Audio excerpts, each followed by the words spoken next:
Welcome, my friends and family. My name is Jordan Lewis. I'll be your friend or family member today, and thank you for joining me for this episode of the ReEvolve Media Revolution Podcast, featuring Arik Peace. Our brains are hardwired to make easier decisions. Decisions become easier when they are informed and are perhaps the easiest when we've made the exact same or similar decisions before. The hardest decisions we make are the ones that we have the least information about or that we've never considered having to make before. In other words, that shit that no one really trains you for or tells you about.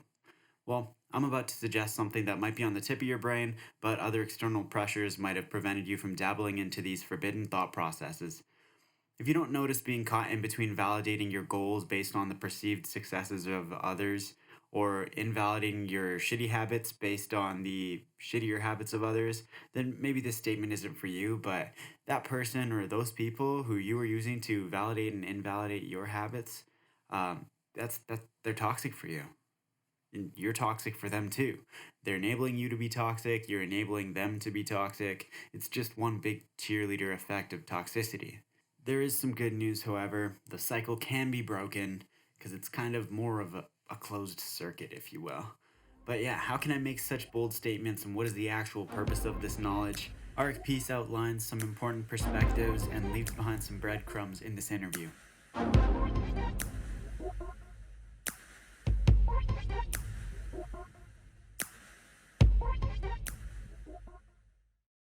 I'm here with Arik Peace. What's up, brother? How are you doing? Good, man. I'm good. How are you? I'm good, bro. I'm good. So you're from Calgary, Alberta, eh? Born and raised, man. Been here my whole life. Born and raised. Gotcha. And how long have you been involved in the hip hop scene in Calgary? You know what, man? Compared to a lot of these other artists I've started interacting with, I consider myself pretty new to it. I mean, I've been making music my whole life, but it wasn't until 2-3-ish years ago that I really decided that, this is what made me happy and this is what I wanted to do with my life. So for real, man. And what made you actually make that decision 2 years ago? Yeah, it's this was right around the time I was coming out of school, and I knew from day one that helping people was always going to be, my way through life. It's what I was happy with doing, and I was doing a lot of nonprofit work and pretty much exclusively nonprofit work while doing music as a hobby on the side. Yeah. And I just realized that, if I can make something that not only makes myself happy, but I can also take someone out of the bullshit in their lives for 3 minutes at a time, then I'm winning in the best sense possible. That's true, man. And I agree with that wholeheartedly. But how did you find you came to that conclusion, or that aspect of kind of just wanting to help other people? Well, I think it's really ingrained in hip hop as a genre, music absolutely as a whole, but hip hop itself has always had such a community focused bond to it. It spoke to me from a very, very young age. I think I was probably 7 or 8 the first time I put on 36 Chambers and was just really pissing my mom off with that. But I heard it in the music from day one. It was about, some of these artists come from some of the worst situations, but rise out of that with their community through the music. That's the truth, man. And so listening to Wu-Tang back when you were 7 years old, you kind of got into designing your own kind of beat since then, or writing your own stuff since then, or how did that progress? Yeah, my first step into the music world, I was always the one subject when it came to English class in school that I was good at was poetry. I was always pretty dope at poetry. So that I would, from there I would start writing songs. I started, I taught myself how to play a handful of instruments when I was a kid, just hand-me-downs and whatever we had lying around. But I fell in love with playing jazz on guitar. It just came so naturally. And when you start messing around with jazz and you start messing around with blues, well, then you start messing around with sampling and you start messing around with chopping, and then you start listening to Jay Dilla, and then all of a sudden you're a hip hop head.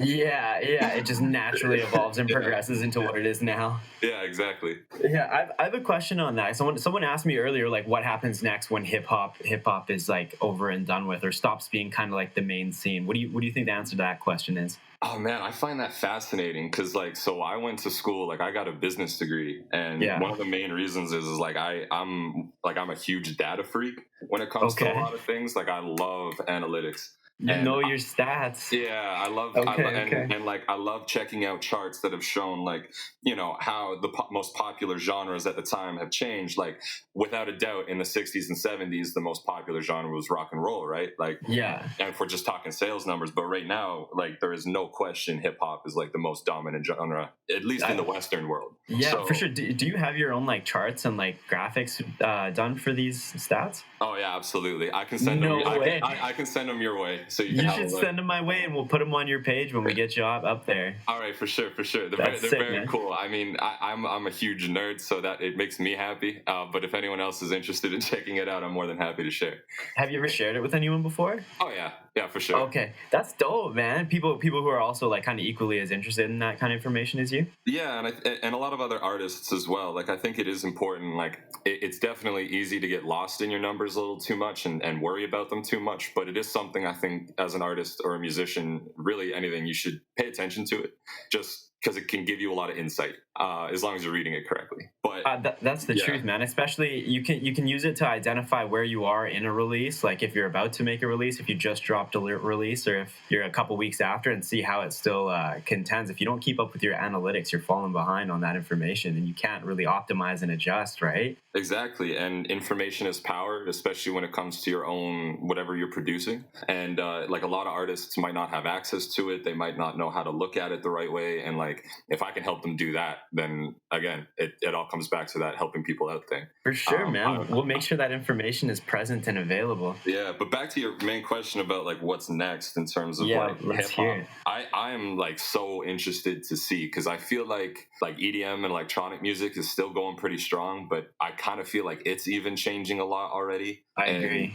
Yeah, and it's like, other genres have really stuck around. I think alternative rock has started making a bit of a comeback. Like I'm noticing a lot of bands coming out with that kind of vibe and doing crazy numbers. So I don't know, it'd be interesting to see. I think one of the cool things about hip hop is that it so easily blends any kind of genre you want. Like you can hear anything from like heavy dubstep hip hop to like country hip hop. Like it's crazy. That was actually going to be my next question. Do you track those as well, like the subgenres?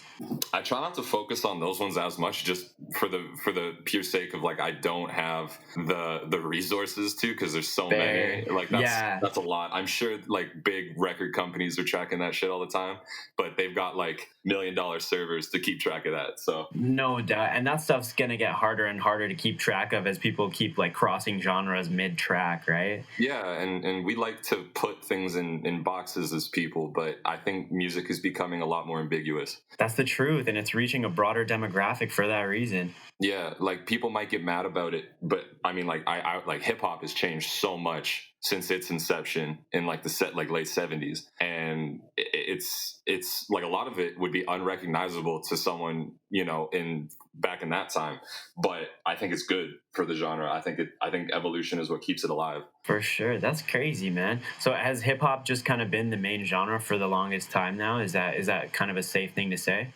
I'd say like safely that hip hop took over as the dominant genre if you're going to talk like sales figures in the 90s for sure.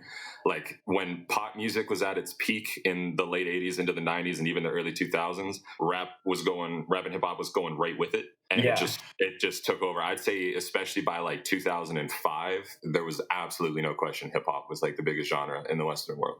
That's awesome. Oh, that's so like interesting to know, man. Thank you for sharing that info, and I'm really excited to see those graphics as well. Yeah, no doubt. That's dope. Let's hear a little more about your work with nonprofits and your community support work as well outside of music. Yeah, for sure. I still work with a charity I helped start out of university. No way. Yeah, that's Mount Royal, right? Yeah, you got it. And it's the focus of the charity is human trafficking within Canada specifically. Like we started as, of course, we're Calgary focused, but we've had the good fortune of doing really well and having some like really amazing supporters come on our side. That's fantastic. So yeah, we can call ourselves a national charity now at this point. That's brilliant, man. Yeah, can you elaborate more on that? I'm very curious. Yeah. It's called Not in My City. Look it up on whatever social platform or like the website, of course, notmycity.ca. A lot of really good information on there. There's a lot of misconceptions about human trafficking, and me personally, like I grew up in a house, just me, my sister, and my mom. So So I grew up in a female-dominated household. Yeah. And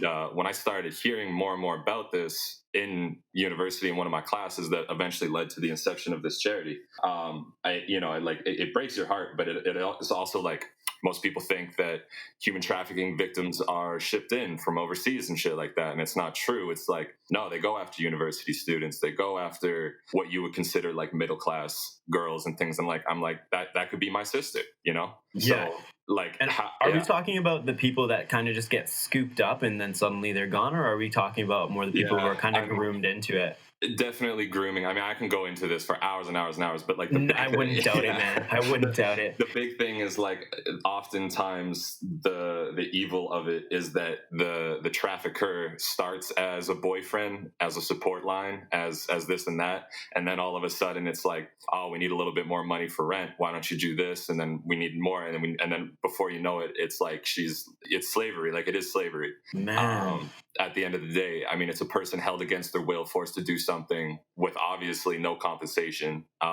It's slavery. And so I'm going to guess, just by your kind of success that you've been talking about and being able to expand beyond the borders of the city, that this is more than prevalent across the nation. Yeah, I mean, even when we started getting into it, I had no idea the scope that you had, because like we live in a pretty good country. Like I would say that, you know, a lot of Canadians live in that top 1% of life in the world, but we still have a lot of these big problems we need to be more focused in on. And it's hard to look at it sometimes, but we need to look at it. I agree, man.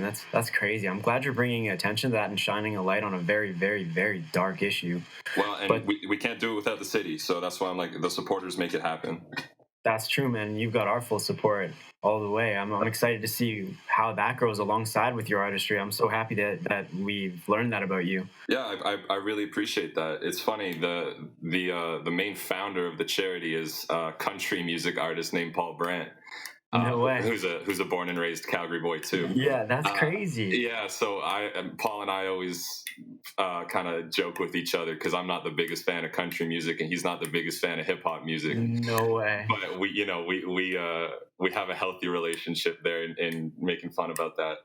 That's so funny that you have that connection too, because I'm on the side of the hip hop heads, right? And everybody, it's funny because nobody on hip hop likes country unless you're kind of crossing genres a little bit. Yeah, you typically get that mix back. I've never heard what life's like on the other side. I didn't know they didn't like us either. Yeah, well, it's interesting. It's like, even though I'm not the biggest fan of country music, there's a lot of themes in it that I think line up with hip hop if you look deep enough. But they are very opposing genres, even just audibly. Do you think it's possible that country as a genre has just been around and so popular for so long that, like similar to how hip hop's got tons of subgenres, that country also has tons of subgenres that we're not aware of, and that's why people kind of dismiss it? I think so too. Yeah, because like, you talk into country, then you can get on the folk side, you can get into bluegrass, you can get into like all these weird subgenres, because it's like, the one thing I think is the most similar between hip hop and country music is it's music born out of not a whole lot. Like hip hop, like it's about the come up. Yeah, well, and it's like, like a lot of really big country artists were very poor. They were, playing with hand-me-down instruments. Everything sounded like crap, but they just kept grinding. And hip hop was, I think, in a very similar sense. It's like a lot of these kids didn't have money for music lessons or to buy new instruments, or you just work with what you got. That's for real, man. And sometimes that's just your voice, right? And that's like kind of the bread and butter of hip hop and country with just the voice and like a guitar or yeah. I said that weird, but you know what I mean. Yeah. It's just it's expressing the pain that you've got. Yeah. So let's move on to talking about your elevating in the YYC hip hop community, or trying to elevate the YYC hip hop community. Tell me about that, and recently getting more involved as well. Yeah, because I think being like the YYC hip hop scene, it's always a scene I've attended in terms of a fan and as an audience member and as someone who just really, really, really loves the culture. And I think just trying to support it. Yeah, and I think we're in a really unique position where the YYC hip hop community is mad slept on, like, no doubt. I agree. I 100% agree. Yeah, but that does give us the opportunity to surprise people, right? And just come out as the true underdogs. I agree with that as well. Yeah, and like, people didn't look at the 6 before Drake blew up Toronto, and now you've got like Toronto's got so many artists. It's considered like LA of Canada, right? Like it's just what you got to do. Like and people might say, well, yeah, it was just Drake. It wasn't just Drake. Like it was Tory, it was Nav, it was like all these other artists that made Toronto what it is. Like that's true. And would you kind of say that Drake might have led the pack, but it was definitely the push from the others that made Toronto kind of what it is today? Yeah, like Drake led the pack in popularity, no doubt, and he got people paying attention, and you can't take that away from him. I think he's a brilliant artist. But it's like if he was the only one, then people would get bored eventually. For sure. So what have you been doing lately? Or maybe not lately. Let's talk about like pre-COVID, I guess, when you could actually go out and kind of support the community. What were your main things to do then? I loved checking out like pop-up shows and everything. Most of what 10 at 10 does, I think, is so dope. And Benny and everything that he's got going on in the city. Yeah. I always like to help out artists too that are also on the come up like myself. Like if I'm able to mix something for them or lay down a verse, I'm not going to charge for that kind of stuff. Like I just want everybody to be making dope music. So that's the way I like to contribute. That's awesome, man. That's so cool of you. Yeah. Well, it's like my engineer, who is and / produced a couple of my tracks, is him and I have been best friends since the 4th grade. No way. And we spent a ton of money investing into a home studio, and not everybody's got a home studio. So we like having artists come in and use it and try and get their stuff sounding really clean too. That's so cool. So he's your roommate too then, eh? No, actually we do live separately. He's actually getting married next week, so him and his fiance live together. Hey, okay, I see. That's so cool, man. But you guys have been working together side by side for a very long time then, hey? Yeah, absolutely. And I really do believe like I wouldn't be doing what I'm doing without him. Like a big part of what got me recording those first tracks and really starting to take it seriously, and I was like that first realization of like, oh, I'm not horrible at this. If I really work at it, I could do something. But that came from him pushing me. That's crazy, man. Did you name drop him yet? I don't remember. No. So right now he's going by the name Laozi, Laozi. You can hit him up. I'll send you links to his stuff too. He likes to stay pretty quiet, but he's also my co-partner in like our own little independent label we've started called Make Peace Records. That's dope, man. So he handles mostly kind of the back end stuff. Yeah, actually, so he handles like, because right now we're producing a lot of beats for other artists, some to sell, some for free, that kind of thing, doing remixes and all this stuff, right. And offering like mixing and mastering and services and all that good stuff. So he handles a lot of the production side of things there. I'll come in as an extra set of ears or help them with a beat or that kind of thing, that kind of perspective, but I handle the business side of the record company, and he definitely is the artist when it comes to that stuff. That's cool. And what's the label that you guys run by? Yeah, so it's Make Peace Records. You can hit us up on whatever platform you've got that you like to use. You'll see us. That's so dope, man. All right, let's get into a bit more of or a bit more specifically into your music here. So we'll start back. You started releasing music last year, right? Yeah. I guess it was like a little bit before last year. I've taken down some of the early tracks. Fair. Why is that? It's just about, it's like some stuff just as you improve, as you get better, I think it's really important to release that early stuff. But you do get to a point where you listen back to it and you're like, I'm 10 times better than this now. We don't need this here anymore. Yeah, and you don't even want to be related to it. Yeah, it's like, I'm never like embarrassed when someone is like a big fan of an older track I've done. And I've even had people reach out to me being like, hey, why can't I listen to this track on Spotify anymore? And I'll just send them the raw file. But nice. Yeah, but like, it's just, it's for me. And I do think it is it is important to like represent like that initial hit of music someone's going to get when they start listening to you is really important. And I want to make sure it's the best it can be. Interesting. I never thought of it that way. That's amazing. So what is the first track that you released that's still available to us? Is that either For You or The Office? I think The Office was before For You. Okay.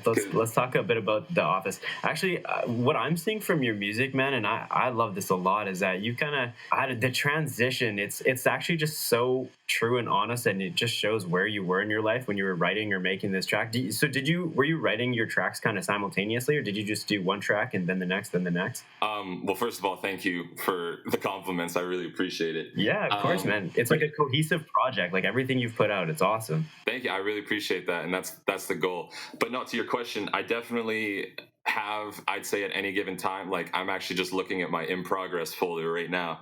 And I've got at the moment like 20 tracks going on right now. Okay, all right. And I mean, I've got a bunch other that are actually ready for the studio. So I usually like have multiple different songs going at any given time because I like having the variety depending on what kind of mood I'm in that day. But when a song gets close enough to be ready to finally come out, I definitely like to start to laser that one out. That's awesome, man. And so then how do you plan on the order of releasing them?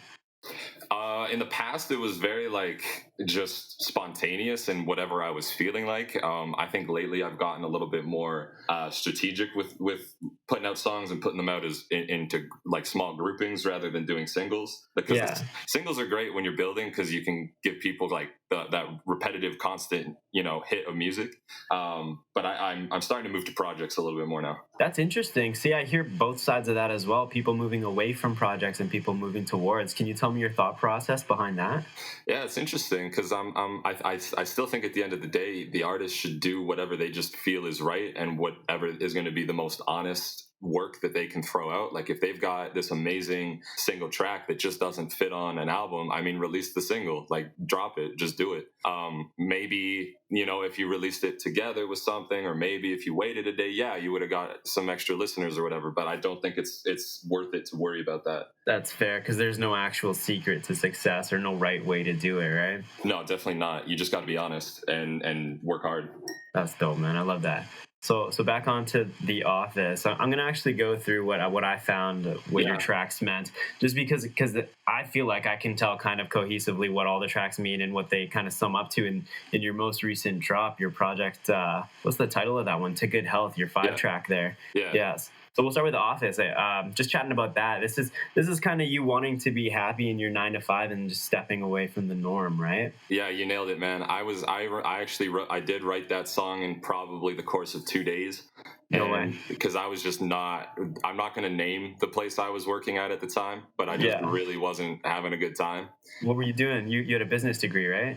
Yeah. Again, it was another nonprofit institution I was working at alongside, not in my city at the time, still making music and everything, but it was the bread and butter. It was, what was paying the bills. Yeah, for sure. I haven't taken a salary from not in my city for a very long time. I don't feel it's right, but this is what was giving me my money. But again, I'm not going to name the name of the place. I just wasn't agreeing with a lot of the decisions they were making, and I just was not very happy there. So did you try to make input into those decisions, and it was just battered away? Yeah, 100%. I think it's very important if you are in a position where you can make your voice heard on something that's really bothering you, and you think it's really important, then you should. I think you have a responsibility to. But unfortunately, when you're so low down in the rankings, sometimes they just don't give a shit about what you've got to say. That's the truth. And so conversely, I want to say that it's super important if you're in a position of power, that you ask your lower level people what you're doing wrong and what you can do better. 100%, man. I find nobody does that. They don't, and everything that's been going on with the Black Lives Matter movement right now, in our city specifically, I'm seeing a lot of individuals, but a lot of organizations also not doing as much as they could be doing. Right, and just doing kind of the bare minimum to say that they did. Absolutely, and also just trying to shove it off, trying to just say a very PC statement and try to carry on. And I'm like, the point's not to put out this fire right now, guys. The fire's important. Like, we need it. Exactly, and it's crazy because that's actually kind of feeding into the opposite side, right? Because I guess a lot of people are facing backlash when they state their position on the case, and obviously on one side you're getting the rational backlash, and then on the other side you're getting the people who just don't agree with the movement. You know what I mean? Mm-hmm. Yeah, and unfortunately, like, we like to point our fingers at the U.S. all the time and say, "Oh, well, we're not as bad as them." We kind of are in times, though, and I think you talk to any person of color who lives in Calgary, they're going to tell you they've had racist experiences, like really brutal racist experiences here in Calgary, and to me, that's not acceptable. Like, and it needs to change. I agree, man. It's definitely a problem across the board. No one's really exempt from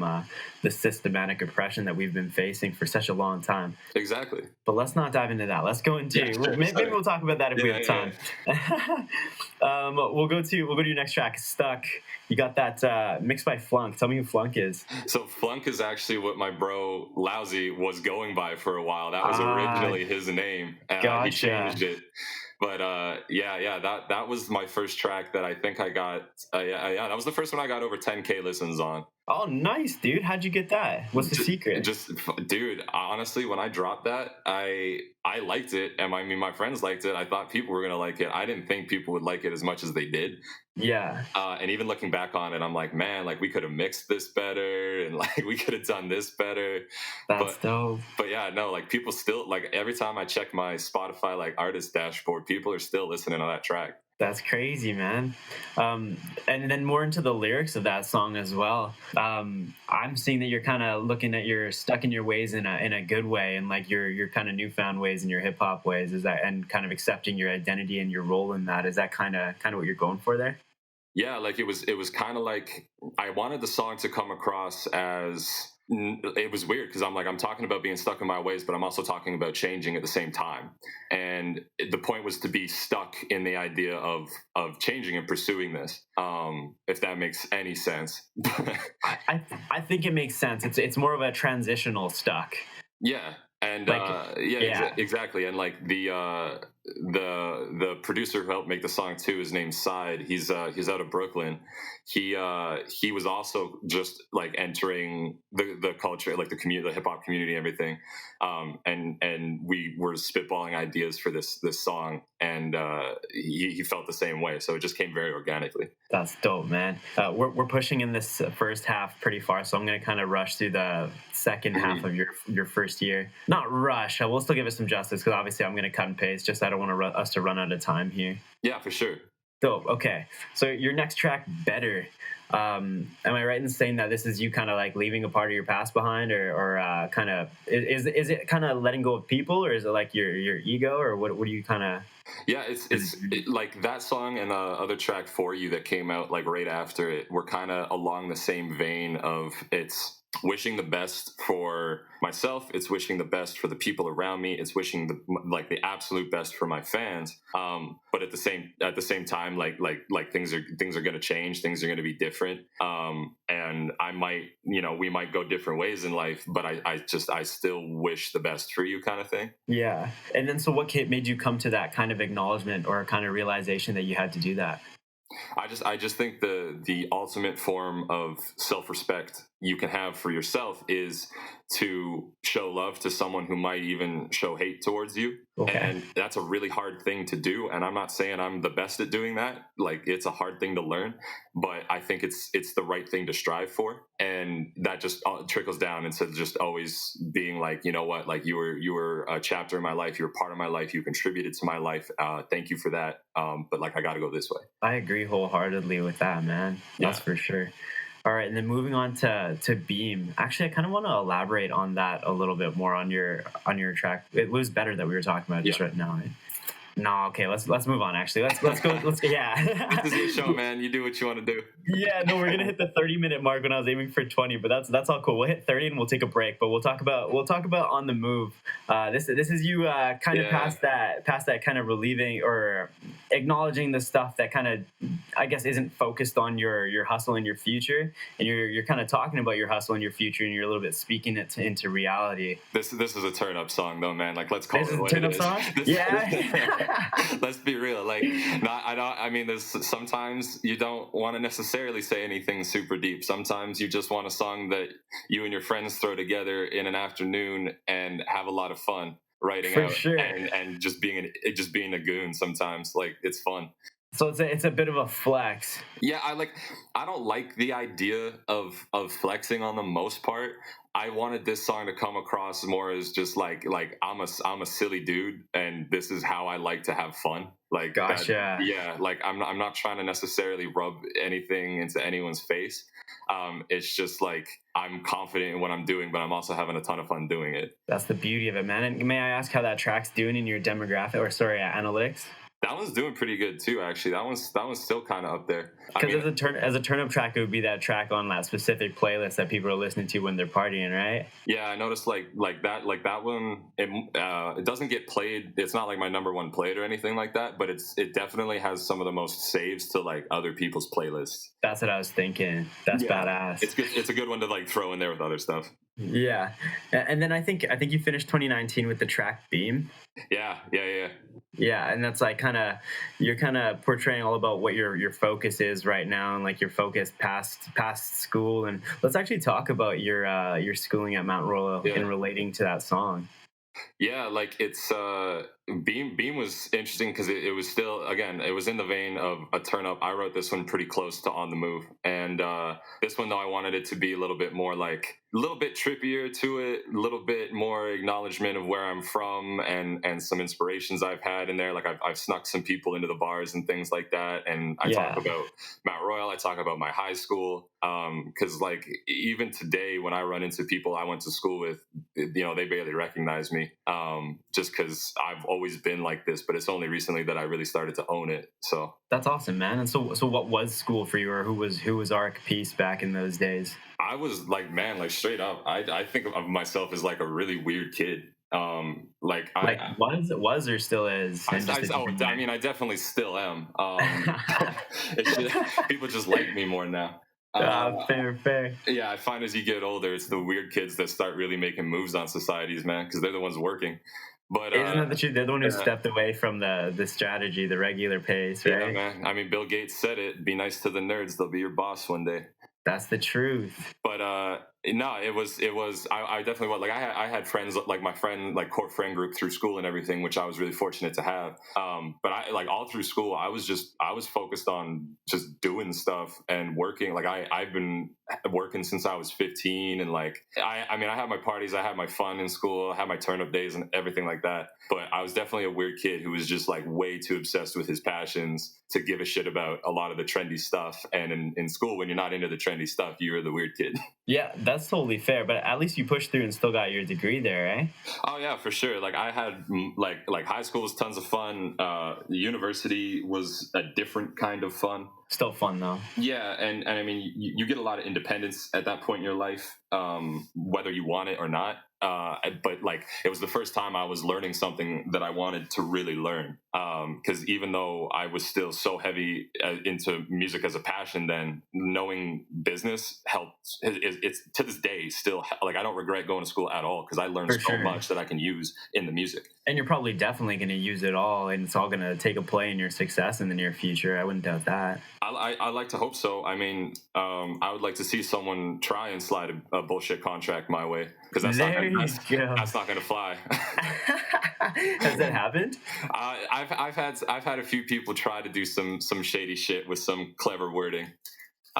Interesting. So it was actually malicious. Oh, absolutely. And that's where I feel like that's where I get really concerned with artists that maybe don't have the same kind of experiences with this, because it's really easy to fool somebody in the business world with legal talk and shit. For sure, man. There's a reason that the trap is designed the way it is. Con men have evolved too, right? Absolutely. Yeah. And it's like, I mean, I'm not trying to hate on every single label out there, but you hear about some of the stuff the labels do, and it's like the labels are being the con man.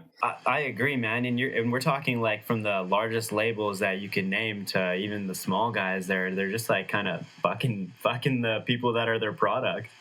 That's the thing, and they're treating people like products. And I get it. At the end of the day, money is the bottom line for most things. But I really like that. Like I think artists going more independent, starting up their own labels and everything like that is becoming the trend, becoming the norm. And I think it's the right way to go. I agree wholeheartely with that. Yeah, like sorry. Yeah, I know we're running out of time. No, we're not actually running out of time. Like I got time. It's just I just try to keep it in a window because then the mixing, mastering, post is gonna be a fucking nightmare. Yeah, exactly. But let's actually just take a quick break here. Yeah, for sure. We're gonna listen to Arik Peace's track "Way Back When." It's back out here.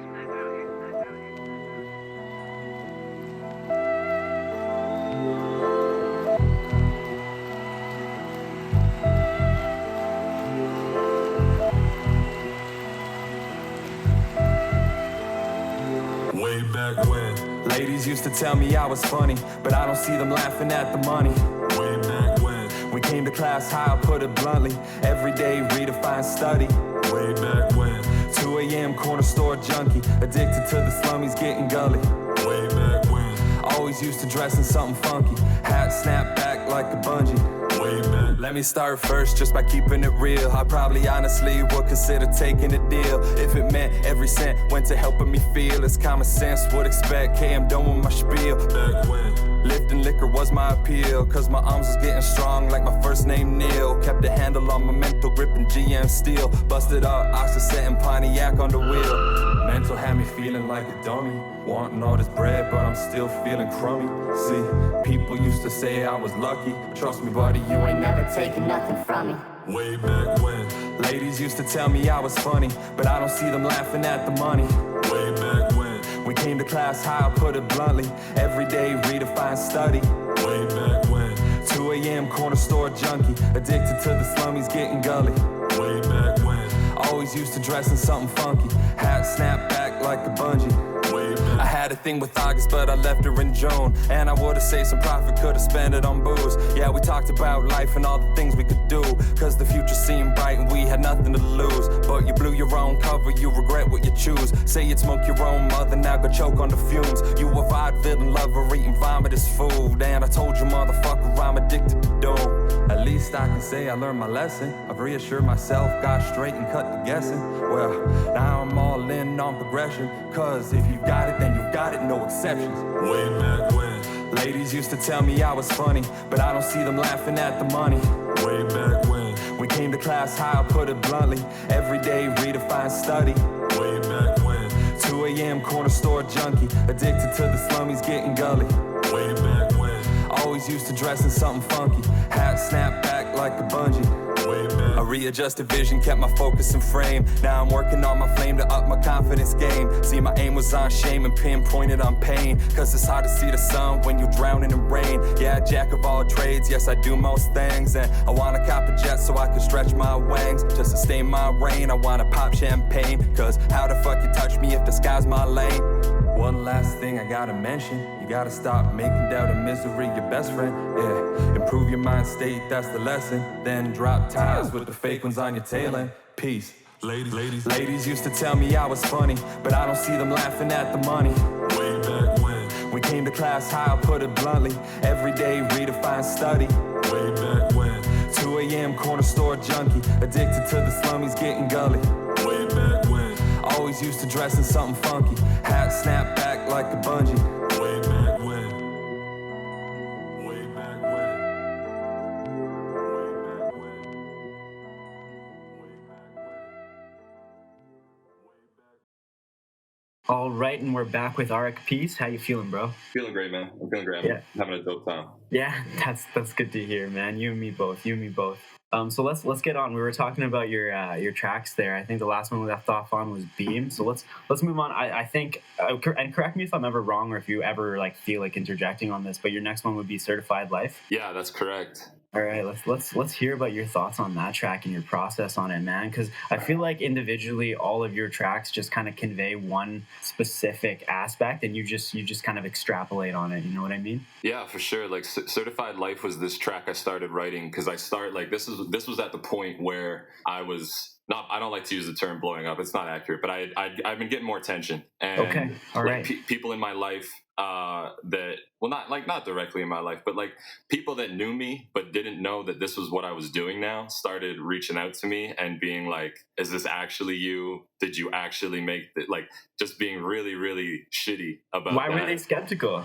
They just didn't know me enough, I guess. And fair. Yeah. And I mean, like I've never been super, super public until now with music I've made. So maybe that's it too. But okay. I started writing it as a few lines in it like mock the people that are hearing that I'm a rapper now, and they're like, "No, that just doesn't sound right." And but I flipped that up of like, no, like this is what's happening, and this is like certifiably what I am doing. Like you're hearing it from the source. This is me. This is what I'm doing. Yeah. And I definitely Yeah. picked that up from the track too, man. It's like you're certifying your focus on music, and you're kind of just like abandoning the previous distractions as well. Yeah, like focusing in on the work, just saying, I mean, it's not like a fuck you haters kind of vibe, but it is a like I'm not gonna stop doing this. For sure. Like this is the new grind. This is the new focus, or this is like the main core of your existence. Yeah, like when people think of me now, this is what they need to think about. Gotcha. And what exactly do you want that thought to be? Like, as soon as you come to their head, like what do you, or let's say what's the thought that comes to your head when you think about yourself immediately? Yeah, because I mean, like, being known as a rapper is the goal, is the idea. But I think people get image in their head when they think of a rapper. I'm not talking like a stereotype or anything, but we all have our different idea of what a rapper is. For sure. What I would love to be considered in that mental space of someone is an artist, more so than anything. You think of artists as very, I think when we think about artists, we think about that a little bit more similar than when we think about a rapper. I agree, man. And I think that's a little bit because sometimes when you think of an artist, the first thing you think of, is kind of someone who does like paper to pen to paper story, or like painting and stuff like that. A creative person, someone who produces something. Exactly. And then we want to lean that more into thinking about that as like the rapper is the artist instead of just a rapper, right? Exactly. It's kind of bringing more dignity to the term. I believe that's the right, saying that I'm a rapper is like a badge of honor in my opinion, but it doesn't hold what it should, I guess. That's awesome, man. I like that term as a badge of honor. Yeah. I think it is. It's hard for any rapper to say that they're a rapper starting out. It's a hard thing to be that confident with it and just tell everybody like that's who you are. That's very true. Do you think that's important to kind of accept that as your identity? And did that take a while for you? Like I guess you released quite a few tracks before people started coming out to you and wondering why you're releasing music, right? Yeah. I definitely, it took some time because I do believe that like saying it out loud enough in those situations, you really take it to heart too. Like you're reinforcing your idea about yourself, which is really important. But yeah, like it was a little while before I started saying like, yeah, I'm Arik and I rap. That's fair, man. That's dope. And then with your next track, you kind of state how you feel about being Arik and being a rapper. Like we're talking after Certified Life. Yeah, your track called Proud. Yeah. Proud was a super fun one because I started thinking about like this is when things had started, like because I had at this point Stuck was doing good, On the Move was I had a handful of tracks that were doing okay. Yeah. And I started seeing actual like streaming money coming in. I got like my artist YouTube channel. Things were going good. Yeah. And how directly related to that is your like coming to clarity of that's what you wanted to do or that's what you wanted to be? It's that, I mean, there's no one, like if someone says that doesn't reinforce what they're doing, they're a liar. Like everybody likes to see, I'm sorry, but everybody likes to see those green up arrows when it comes to all of their metrics. That's the truth. And it does, it helps you push through some of those days where maybe you don't feel like practicing, or maybe you don't feel like writing something, it helps you get over that. But Proud was all about being, I think pride's a very deadly thing for a lot of people to have. I agree. I think making people proud is the goal. I think that it's like you should be proud of your accomplishments only because they improve the lives of those around you. That's true. I don't like to say, well, I'm proud just for being me. I'm like, okay, I'm proud, but why? About what? Like, what have I done? What have I made? Like, who have I impacted? And the song was all about like looking at the Canadian hip hop artists who's come before me, like watching them so closely and having so much respect for them coming out for the whole country. Because I think as Canadians, we do like to think of ourselves more as a country rather than what city or, what province. We like to just call ourselves Canadians. That's true. But yeah, that's what that song is all about, is just like, I got to do this to make other people proud. And like, that's the goal. That's awesome. So like, in a sense, you're kind of making other people proud by showing how proud you are and just kind of exemplifying that standard. Yeah, kind of like I'm pursuing what I should have been pursuing this whole time, and I'm very excited about that. Maybe that can reflect on you in some way. So this is kind of like the shortcut for people who haven't even thought about it yet. Yeah, totally. 100%. Sorry, Honestly, you summed it up really well.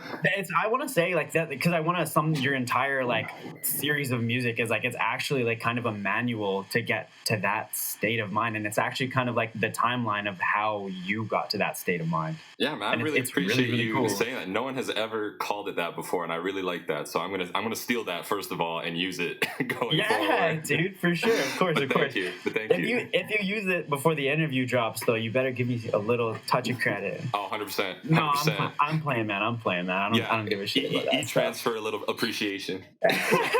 Just send me some good vibes and we'll be cool. Yeah, no doubt. But yeah, no, for sure. I'll elaborate on that a little bit later. But let's talk about the next track, Hectic. And I feel like you probably were writing this simultaneously with Proud. Yeah, actually, you called it. I absolutely was. Because this one was a little bit more.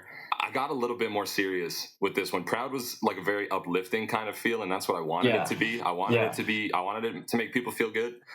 This one though was like a little more serious. Like I wanted to speak a little bit on this one. I wanted to say some things. Yeah, you touch a little bit of the grayer side or the darker side of what Proud.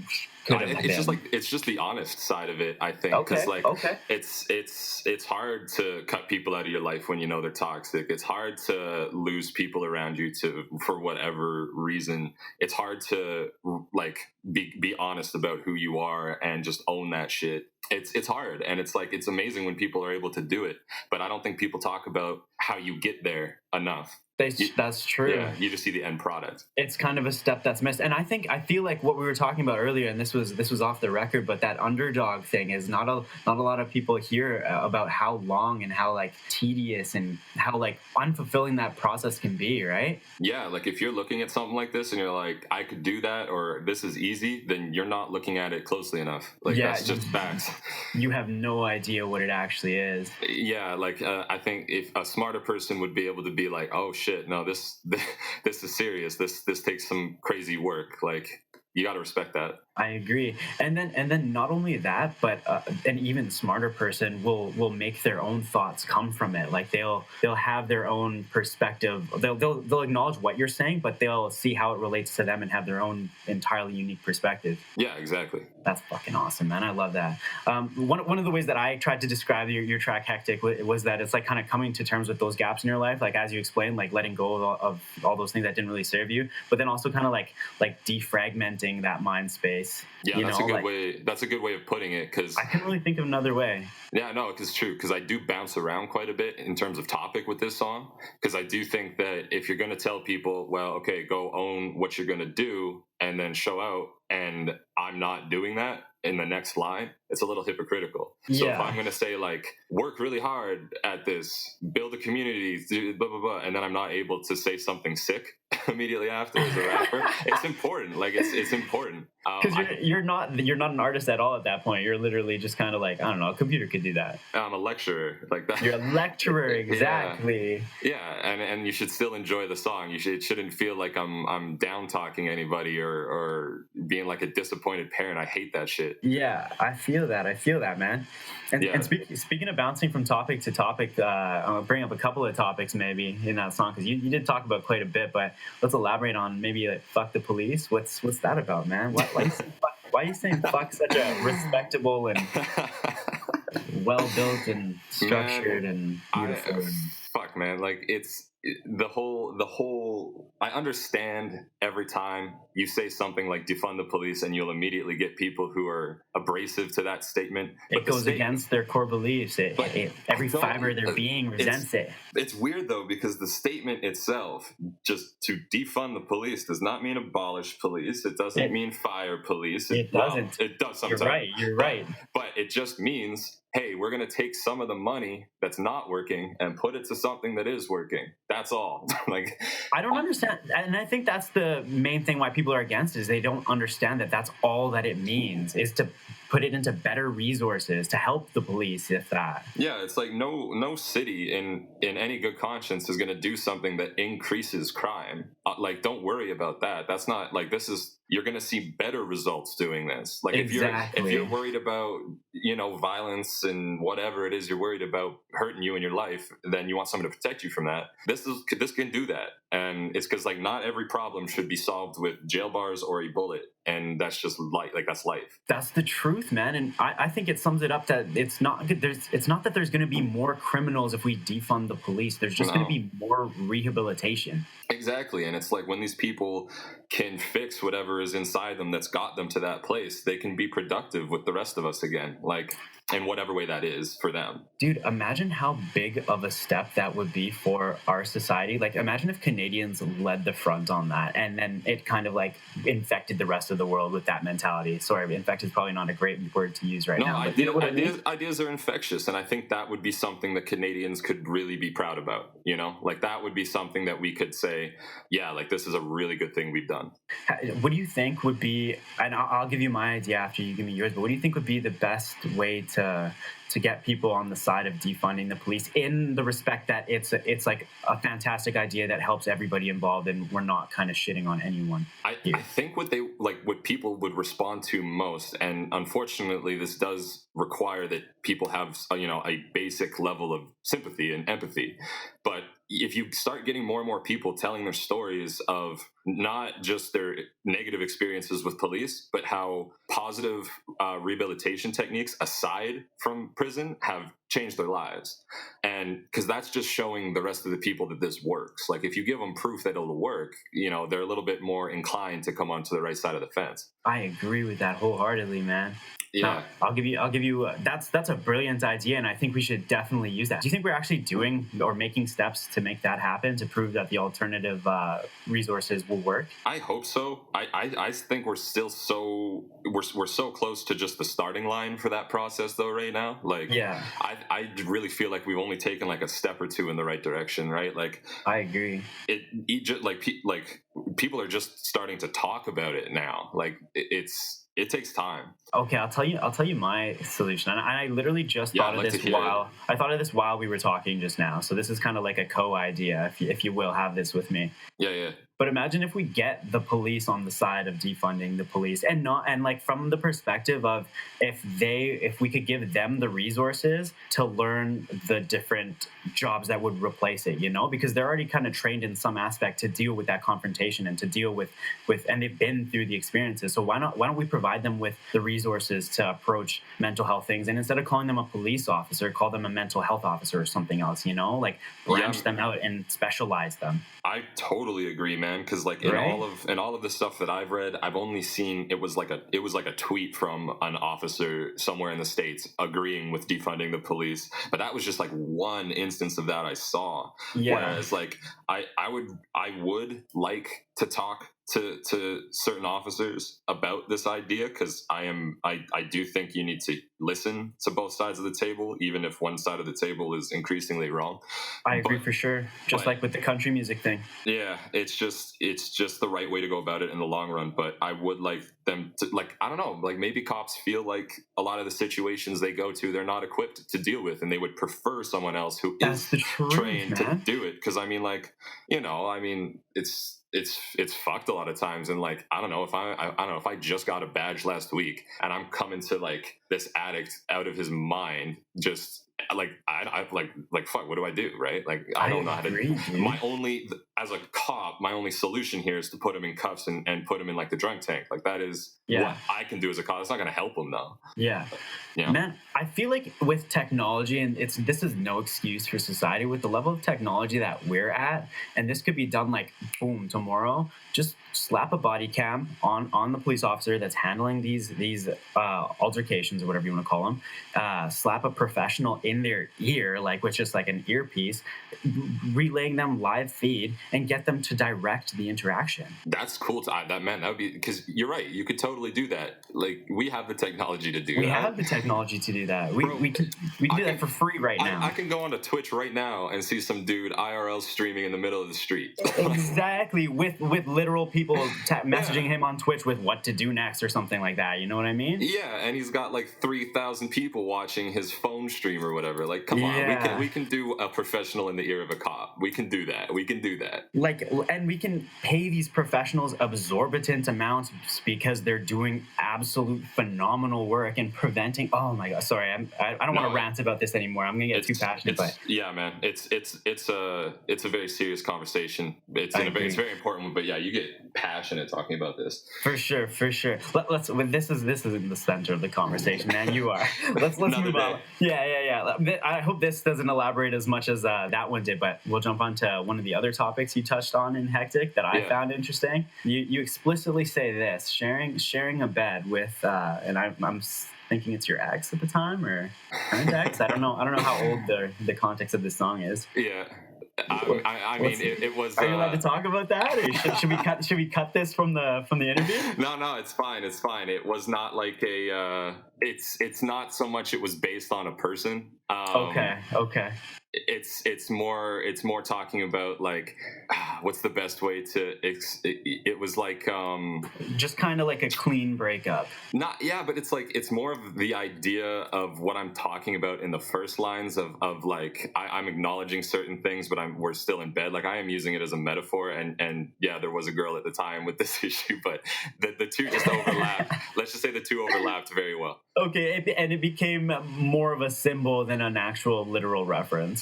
Yeah, because I'm like, was her name Mary? No, I'm using a reference to weed there, obviously. Yeah. But, maybe her name started with M. or maybe it was a double entendre and her name was Mary. Who knows? Oh, maybe it was. That's up to the listener. Who knows? Yeah. You're just telling the story, bro. Whoever's listening, man, that's all you. You put whatever face you need to there. All right, man. Let's move on to way back when. Your next one there. Let's hear about that. Man, this is I think to date this was probably my favorite track to make. I will say this one still holds the crown. Dude, I want to say that this is the first track and maybe the most track that kind of is like you. Like this track is Arik Peace. Or like this is like the revelation after kind of fucking years of being bogged down or whatever. You know what I mean? It is. I felt like the triumphant song. I felt very in my element on this one. It felt not forced at all. It came so naturally, and I was like, yeah, like this is me. Like, this is just pure. It wasn't. I mean, it was written. I'm not gonna try and flex and say I freestyled this whole thing. But I knew the hook right away. Like, everything just came so smooth, and I'm like, all right, well, that kind of is an indicator to me that I'm doing the right thing, and this is me now. So yeah, it's just talking about me. Like, I wouldn't say there's any bigger issue or like underlying theme I'm just talking about me in this. For real, man. And it's definitely a vibe in its entirety, I'd say. Thank you. I appreciate that. I still like bump. I know it's weird to listen to my own music, but this is one I'll still just bump in my car. You think you don't listen to your own music very often? I do, but some people think it's weird, man. Like, I had the like playlist on shuffle with a girl in the car, and like something I did came on, and she's like, "You listen to your own music?" And I'm like, fuck, yeah. Like, what do you mean? Yeah, dude. Yeah. I'm like, I'm sick. Fuck yeah, I listen to my own music. Oh my god, man. That's like as if like a painter is not allowed to hang up their own paintings in their house. Yeah, like, I get it, man. Like, as artists, we are so self-deprecating, and we love beating up on what we've done in the past, like poking holes in it and shit. But sometimes you just got to enjoy the fruit of your labor. Like, I agree, man. I honestly, dude, I'm on the side of being your own number one fan. 100%. Because like, obviously, when you're writing a song and making it, and especially recording it, and if you're involved in the mixing mastering process, you're hearing that fucking song 1,000 times before anyone else hears it once. It's true, man. You and sometimes you get pretty like just deaf to it at that point. Yeah, like you lose the message. Well, yeah, and you're not even like listening to it as something emotional anymore. It's just like you feel like a machine at that point, just trying to pick out like, okay, that tone didn't sound right. Oh, my breath should be cut. Like, all that kind of robotic shit. Yeah, I agree with that. Yeah, when it finally does come out and you're done, you've got it out of your system. Yeah, turn up, like go wild. It's pretty easy to find that passion for it when it's finally done, eh? Yeah, totally. Like it's every track is a little piece of you're throwing out, and you had to throw it out for a reason. So enjoy it.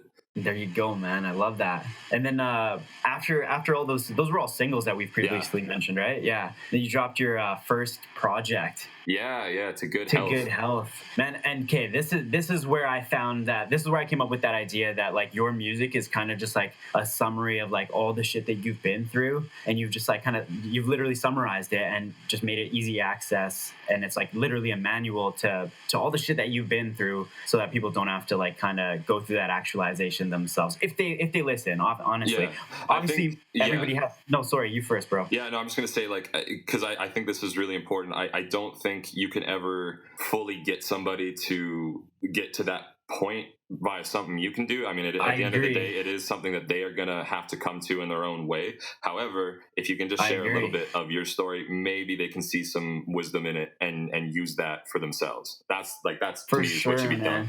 Because you can't really skip that experience of it actually happening to you. You can just kind of get the understanding of why and how and what happens next. Yeah, and like everything I'd done up to this point, like I talked about a lot going on with me. There's still lots more of that to throw down at some point in time. But like, for sure, you're right. It does come across intentionally as very like step by step of where I was at in the process to getting here today. Not all of it was glamorous. Not all of it was the dopest thing ever, but like at least it's honest. So and that's exactly. I think that's maybe it's different based on who you're talking to, but I think that's what the art should always be about. Yeah, totally. And like To Good Health was it was just like a collection of tracks I had there was like 4 of the 6 that I had started kind of writing like simultaneously, but then I added 2 onto it just to feel a little bit more complete. And I had gotten like my cousin singing on a track and Lousy's fiance singing on a track. Like it was just fun to get some people I knew finally Wait a minute. Something. Yeah. You're saying that all the vocals were orchestrated, like you planned those? Oh yeah, absolutely. Like no way. And you got them recorded? Yeah. Like dude, that's crazy. Sometimes they're my own vocals. I'll just crush if it sounds right. I really don't think. I use a lot of auto-tune. I can't sing, but like it sounds some shit sounds good. But no, like my engineer's fiance, she has a really great voice. So when I was writing a song and I wrote the hook out, I know how I wanted it to sound, but it wasn't going to be able to be something I could sing. It just wouldn't sound right. But I know she could do it. And again, like I knew my cousin he has like a really gravelly kind of almost like fucking Johnny Cash but higher pitch voice. Yeah, and I'm like, oh, this would be really cool to play with. Like I'm gonna write a song so I can get him on it too. That's dope, man. And that's what I want to do more of. Like the more I can involve like the people around me and what I'm doing is like that shit makes me so happy. So honestly, man, I just love seeing the different creative elements in a track, and especially when finding out how they were added in the just like because it's not easy to get other people to work with you, and it's not easy to like just orchestrate it perfectly, you know? Yeah, exactly. And yeah, collaboration will save a project, man. It really will. That's the truth. So wait, you're telling me like that voicemail recording in your track Audi, that was that's like, was that an actual voice recording you got, or was that just kind of like a planned skit? We did that as a skit. That's not like that wasn't. I wasn't just like kicking it in the studio and I got a voicemail and that's what it was. No. And you're just like, I'm out this bitch. No, I had written that little skit and gotten a friend to do it. The woman you hear reciting it, and she did a killer job, man. She did a sick job, dude. That's why I thought it was real, man. That's why I had to ask. Well, I based it very loosely on a couple of real voicemails I've had in my life. But, all right. But yeah, man, I don't know how she did it, man. Like she stepped out of the studio to get in character, and when she came back, the look I saw in her eyes, I was like, oh fuck, this is gonna be like the angriest thing I'm ever heard in my life. How many takes? I want to say like 6 or 7. It was pretty quick. 6 or 7? That's crazy, because man. we stitched some of it together, but For sure. But yeah, I want to say like 6 or 7. That's fucking awesome, man. And listen, we actually don't have too much time in our session here, but is there anything else specifically you want to touch on in that project specifically before I touch on the things that I want to? No, let's hop into what you want to chat about it. Yeah, okay. Because there's a specific part to your. This is obviously you coming out as like this is me, the artist. This is Arik Peace. This is like that cohesive project. And as you said, you're gonna start kind of doing more projects, right? Yeah. So this is that first one, and so this is where you kind of just have like your identity is out there, like you got your fucking heart is on the page, dude. Yeah, man. And it seems like one of the big steps behind that, or at least it seems like something that you wanted to convey in this track, was just kind of losing your ego. Oh, dude, 100%. Tell me about that. I think ego is poison. I think it's just not. It's in this like the same line of having pride for no reason. I agree, dude. It's the same kind of poison that they're telling us. Fuck, no, never mind. I was getting off on a round thought. Okay, go on. It's a poison. Yeah, it's not something you need to focus on a ton. I think that is like the definition of getting lost in your own sauce. And it's just, I don't believe you can be objective about your work and who you are if you've got a fat head. And the worst part about it is you stop listening to people. That is by far the worst part of having an ego, is you just stop listening. You stop taking criticism. Yeah, you just think you're too good, and it's not true. Man, so tell me about your own personal ego, what it was like, and then how you kind of were able to shed that. Yeah, my thing was like, in terms of my ego, it wasn't I was thinking I was the shit. It was the opposite. I kept being down in the dumps of like, oh, I'm not that dope.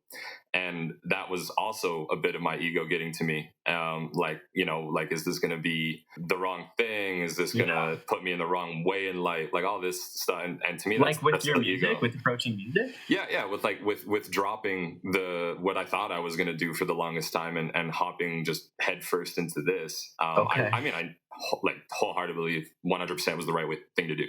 Yeah, I agree 100%. But yeah, that like little voice telling you not to sometimes is your ego, because who am I? Like if I'm an artist, like that's what I am. I don't have anything really to worry about. I'm just producing me. If people like it, that's great. If they don't, well, that's life. That's fucking awesome, man. And I find that once you're able to do that with yourself, you're able to engage in more genuine connection with the world around you as well. Yeah, you stop taking things too seriously, and you start really, really listening to people, which is like weirdly enough, a very hard thing to learn. I agree. And so one of the things, or one of the main statements in your track, Letting It Out, is I'll only stick to folks helping me out, and haters repelling me now. Those are two main concepts of that track, or at least the ones that I pulled. Yeah. It's like if the people around you are going to make or break you, I believe, especially when you're pursuing something like this. Yes men will be toxic. People who try to leech off of you will be toxic, but also too, like if the people around you don't genuinely want the best for you, then those are not the people to have around you. It's just the way it is. And sometimes it's hard to cut ties with those folks, but you gotta. That's the truth, man. And you've stated that through your music time and time again. Yeah. And it's like, sometimes that's family, and like sometimes you got to do it. Like it's just tough. It's tough. I really sympathize with people who've had to do it, because I've had to do it, and it's not fun. I agree, man. No one's really safe when it comes to kind of like having to give them space, I guess. Mm-hmm. Yeah. All right, man. That's crazy. Is there anything in particular that you'd like to talk about just before we sign off here? Because we are running out of time. Anything you want to address? Anything you're super passionate about? Anyone you want to shout out? Literally anything you want to say at the end here. Yeah, for sure. I mean, I want to thank you absolutely for having me on first and foremost. I had a blast doing this today. This was really dope. I hope I get to talk to you again. I'm counting on it. Yeah, we gotta have some set. We went off on some tangents. I think we could have our own episode. So. Yeah, dude, I agree. I 100% agree. Yeah, but yeah, I want to shout out my family, my friends who have got me to where I'm at. Especially like my engineer, Lousy Chris. Like you're the reason I'm doing this, man. Can't thank you enough for that. And we got so much dope shit coming up. It's great. And yeah, like I've got 3 tracks dropping next Friday, like this coming Friday. Just a small little project I put together called Lazy. Lazy's out on July 24th. Just a quick 3 tracks. I'm working on my first album. I'm trying to get that out before the end of summer. So stay tuned for that. And I got my first music video coming out soon too. No way. When? We're just wrapping it up. I don't want to give a date just yet because I don't even know the date just yet. But I will say it is. It's for way back when. And yeah, so that's coming soon. That's coming soon. That's awesome, man. I know I'm excited. I can tell you that. Thank you again so much for joining me here, Arik Peace. Yeah, I appreciate you so much. Yeah. All right, bro. You too, man. Take it easy. Yeah, take it easy. And that is Arik Peace, everybody. If you want to learn some more information about him, you can go to www.reevolvemedia.com/Arik Peace. That's ARIKPEACE. And Arik has given us a little taste of, actually he's given us an entire track of something unreleased. Maybe it'll be released by the time that you're hearing this, but this track is called Questions.